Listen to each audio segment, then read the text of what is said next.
Good morning students.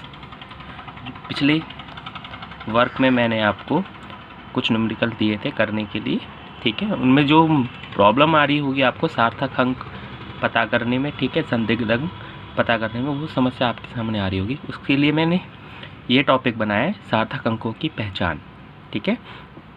तो कोई भी संख्या आपको दे रखी हो तो उसे या तो वो दशमलव वाली होगी या वो बिना दशमलव वाली होगी। तो बिना दशमलव की संख्या और एक दशमलव वाली संख्या, ठीक है। मतलब कोई भी भौतिक राशि की माप ले रहे हो तो हो सकता है उसमें पॉइंट लगा हो सकता है उसमें पॉइंट ना लगा हो, ठीक है। तो पहले हम बिना दशमलव वाली संख्या की बात कर रहे हैं, ठीक है, जिसमें दशमलव ना लगा हो। तो संख्या एग्जाम्पल ले लिया बिना दशमलव के लिए और यहाँ दशमलव वाली के लिए, ठीक। तो 625, ठीक है, 625 है संख्या। तो इसमें सार्थक अंकों की संख्या निकालें, यानी जिसमें कोई दशमलव नहीं है उसके लिए क्या करते हैं, उसके आगे जितने भी जीरो हैं उनको छोड़ देते हैं, ठीक है।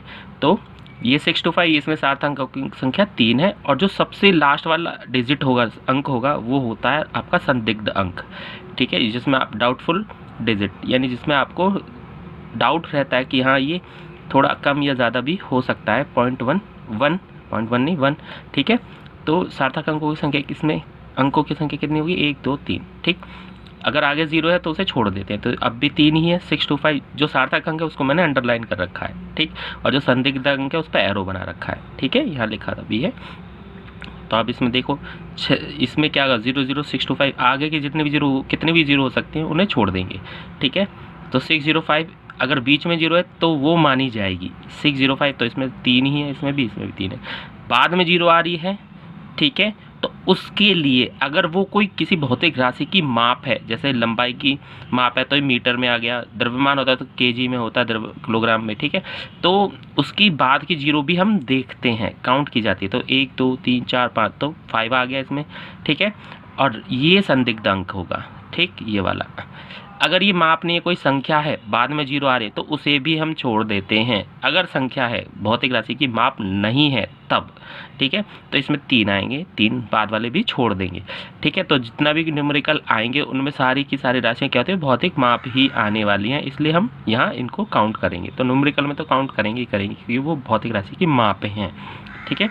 अब यदि आगे भी हो पीछे हो तो आगे वाले तो छोड़ देते, पीछे वाले काउंट किए जाएंगे। मीटर माप है तो 605 और 2 जीरो, ठीक है, टोटल 5 आ गए अंक, ठीक है। अगर इस टाइप से अगर संख्या है तो बाद वाले छोड़ देंगे और ये आगे वाले तो छोड़ते ही छोड़ते हैं, तो 3 बनेगा, ठीक है, अगर संख्या है तो, ठीक है। अगर अब आते हैं दशमलव वाले, तो उसमें आपने सीखा बस आगे की जीरो छोड़नी है, ठीक है। अगर माप है तो पीछे वाली जीरो लेते ही लेते हैं, ठीक। तो अब इसमें दशमलव वाली संख्या मैंने कुछ इस तरीके से लिखी है।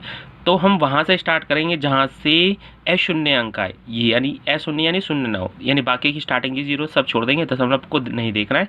तो 1 2 3, 3 आ गया, ये लास्ट वाला संदिग्ध अंक होगा, ठीक।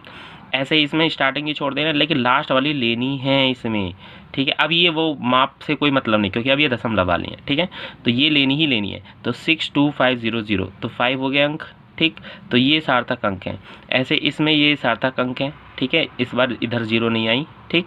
तो ये 625, इसमें 3 हो गया, इसमें 6.25 यहाँ से ही पूरा लेंगे और ये सार्थक अंक हो जाएगा। तो अब भी 3 है सार्थक अंकों की संख्या, इसमें सार्थक अंकों की संख्या 1 2 3 4 5 है, लास्ट वाली भी लेते ही लेते हैं। अगर इस तरीके से लिखिए, लास्ट में भी जीरो आ रही है और पहले भी जीरो है, तो पहली वाली तो छोड़ देंगे लेकिन लास्ट वाली ली जाएगी। तो 1 2 3 4 5 6 7, 7 सार्थक अंक, और एरो वाले सभी क्या हैं, संदिग्ध अंक हैं, ठीक है, डाउटफुल अंक, डाउटफुल डिजिट। तो 605.00 अगर इस टाइप से भी लिखा है तब भी हम बाद वाली जीरो लेंगे। इसका मतलब है जब हम भौतिक राशि की माप ले रहे हैं तो जो भी भौतिक राशि का यंत्र होगा नापने वाला, वो दशमलव के बाद 2 अंकों तक माप निकाल सकता है, ठीक है ना। तो ये संदिग्ध अंक होगा इसका। तो यहाँ 1 2 3 4 5, 5 अंक आगे, ठीक है। अगर आगे जीरो लगे तो वो उसे छोड़ देंगे। तो 1 2 3 4 5, इसमें भी 5 आ गए, ये संदिग्ध अंक हो गया, ठीक है। बाद वाला हो तो ये दोनों एक ही केस हैं बिल्कुल, तो इसे मैंने ले लिया, बस 1 जीरो दिखाई, तो ये भी लिया जाएगा। तो 4, 1 2 3 4 हो गए, ये संदिग्ध अंक हो गए, ठीक है। तो इस तरीके से हम सार्थक अंकों को पता करते हैं, ठीक। बढ़ते हैं आगे। क्वेश्चन नंबर 7 0.1 सेंटीमीटर तक माप देने वाले साधारण स्केल द्वारा एक आयताकार, यानी ये इसका अल्पतमांक है, यानी कम से कम इतना माप तो सकता है, इससे कम माप होगी तो वो नहीं माप पाएगा। ठीक है, एक आयताकार शीट की लंबाई दे दी, चौड़ाई दे दी। ठीक है, तो आप क्षेत्रफल निकाल सकते हो। तो इसकी लंबाई में कितनी त्रुटि हो सकती है, इतनी, और इसकी चौड़ाई में भी इतनी ही त्रुटि होगी 0.1 की। आप खुद भी देख सकते हो 0.1 जो संदिग्ध अंक है उसे 1 कर देना, बाकी सब 0। ठीक, शीट के क्षेत्रफल की माप में कितने प्रतिशत त्रुटि संभव है, ये आपको निकालना है। ठीक है, बढ़ते हैं इसी क्वेश्चन के सॉल्यूशन पर। तो सॉल्यूशन ये है कि अल्पतमांक इक्वल टू 0.1 सेंटीमीटर दिया है, शीट की लंबाई और चौड़ाई दोनों लिख ली हमने जो दी रखी है।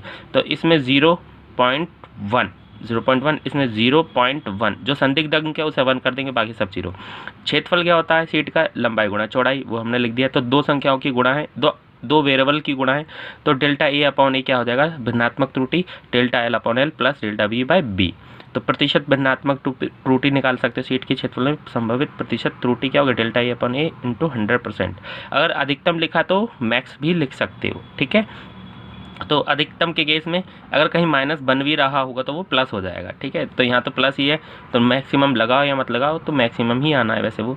तो ये दोनों वैल्यू, ये वैल्यू हम लिख चुके हैं, या अंदर भी 100 से गुणा कर सकते हो, एक ही चीज़ है, बाहर लिख दिया मैंने सीधे।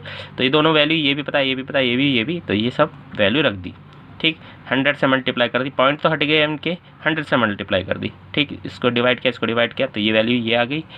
ठीक, इनको जोड़ दिया तो ये परसेंटेज में आ गया। एक और चीज़ इसमें हम कोशिश करते हैं पॉइंट के बाद उतने ही अंक रखने की जितनी की हमें वैल्यू में दी जाती हैं। ठीक है, यहाँ वैल्यू में देखो लंबाई 5.7, यानी दशमलव के बाद कितने अंक तक इन्होंने माप दी है हमें, 7, एक डिजिट तक दी है, एक अंक तक।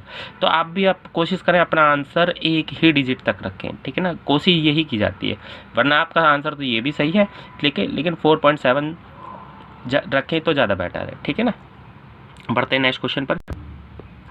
क्वेश्चन नंबर 8 में लिखा है एक बॉक्स की लंबाई 24.0 सेंटीमीटर। इसका मतलब क्या है, जो भी लंबाई नापने वाला यंत्र है, बॉक्स की लंबाई नापने वाला, वो दशमलव के बाद एक अंक तक और नाप सकता है। तो इसका मतलब इसके लिए अगर आप डेल्टा एल निकालोगे तो 0.1 लास्ट वाला बन जाएगा संदिग्ध अंक। तो इसका मतलब वैसे 24 ही है, लेकिन अब वो मतलब नहीं निकाला क्योंकि जैसा लिखा है हमें वैसा ही देखना है।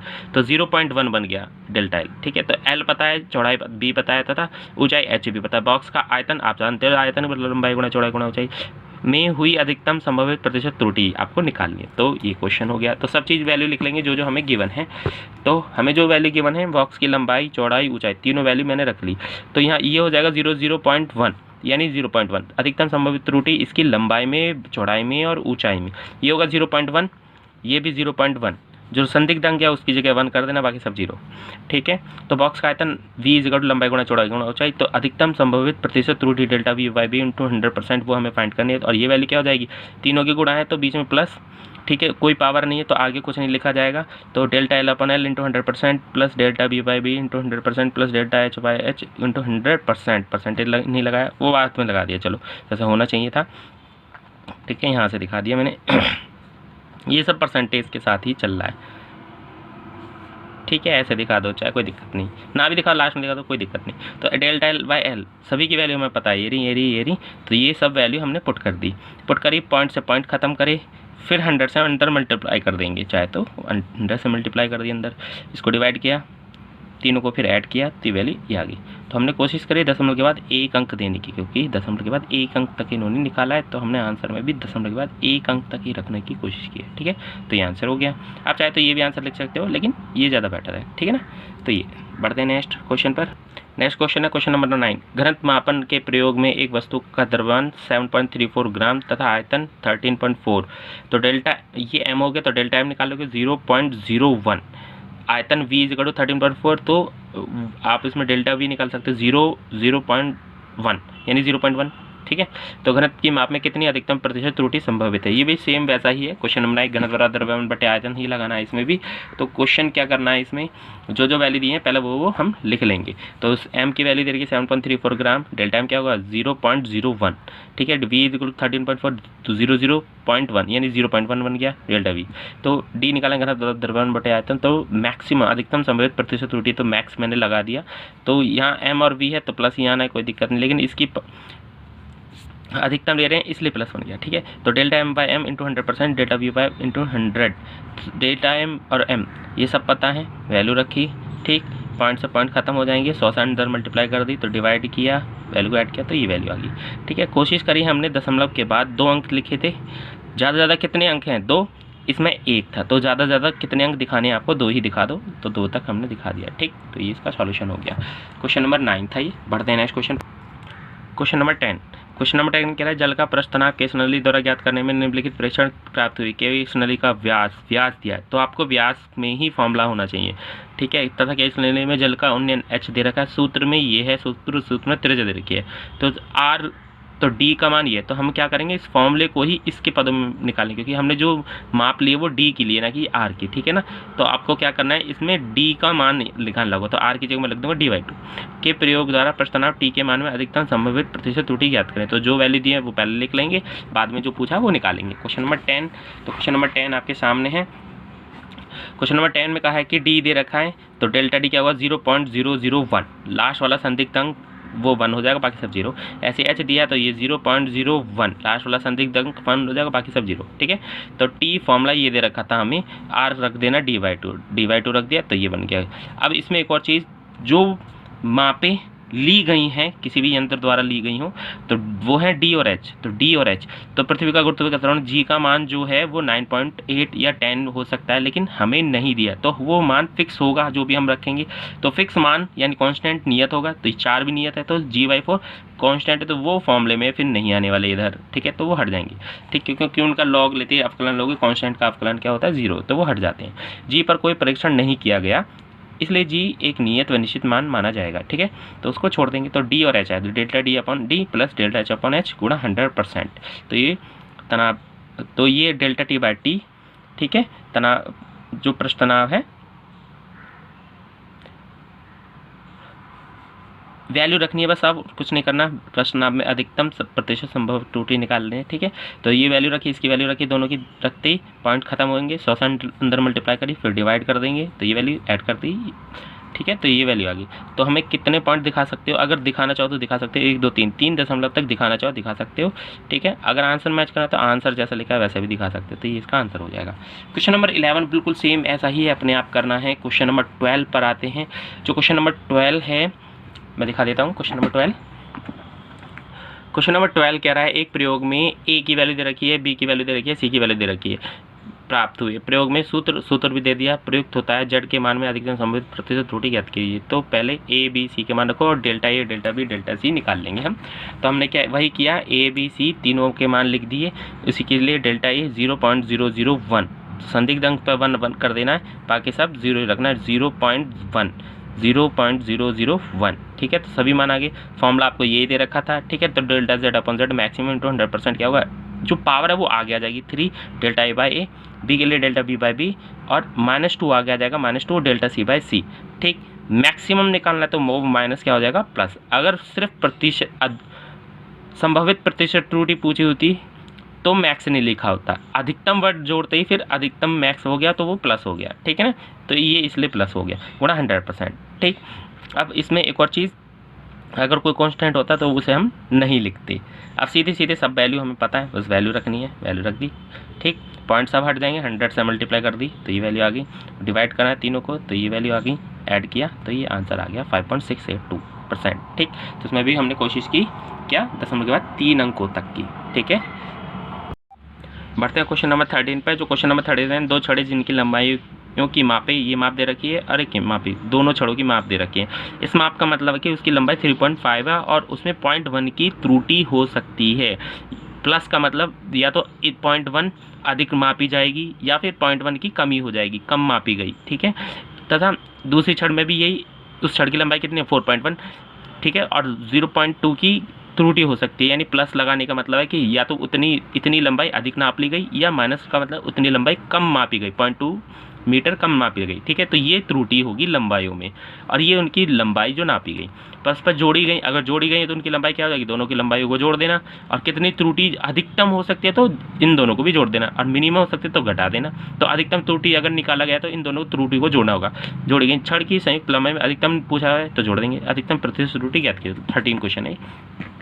तो क्वेश्चन नंबर 13 में जो जो वैल्यू दी है वो लिख दी हमने, L1 और L2 मान लिया, तो ये वैल्यू दी है, ये वैल्यू दी है। तो डेल्टा L1 डेल्टा L2 ये इस बार हमें दे रखे हैं, तो ये हमने ये लिखे हैं, अपनी तरफ से मत लिख देना। अब ये 0.1 0.1 इस बार हमें दिए हैं तो हमने लिख लिए सीधे सीधे। जोड़ने के बाद छड़ की लंबाई क्या हो जाएगी, 11 प्लस L2 दोनों को जोड़ देंगे, तो सीधे सीधे इन दोनों को जोड़ देते हैं। मैंने पूरा ही दिखा दिया, चलो पूरा ही दिखा देते हैं, ठीक। तो इन दोनों को जोड़ दिया और ये त्रुटि वाले भाग अलग लिख दिए, ठीक है। तो ये तो वैल्यू ये 7.6 बन गई, ठीक है। और ये वैल्यू अगर अधिकतम पूछा गया तो दोनों को जोड़ना होगा, नहीं एक जैसे चिन्ह लेने होंगे। तो L का मान ये है, तो L = 7.6 मीटर। अधिकतम संभव त्रुटि डेल्टा L क्या होगी, इन दोनों को जोड़ दिया, यानी समान चिन्ह ले लिए, या ना माइनस माइनस वाले ले लो या प्लस प्लस वाले, तो त्रुटि तो आनी है। माइनस का मतलब कम मापी गई और प्लस का मतलब अधिक नापी गई, ठीक है। तो अधिकतम संभावित प्रतिशत त्रुटि निकालने के लिए ये फॉर्मूला लगाया, तो delta L upon L into 100, L हमें पता ही है ये 7.6, डेल्टा L 0.3 इंटू 100%, दोनों की वैल्यू रखी, सॉल्व किया, 3.9% इसका आंसर आ गया, ठीक है। तो ये इसका सॉल्यूशन हो गया। आज के लिए इस वीडियो में इतना ही।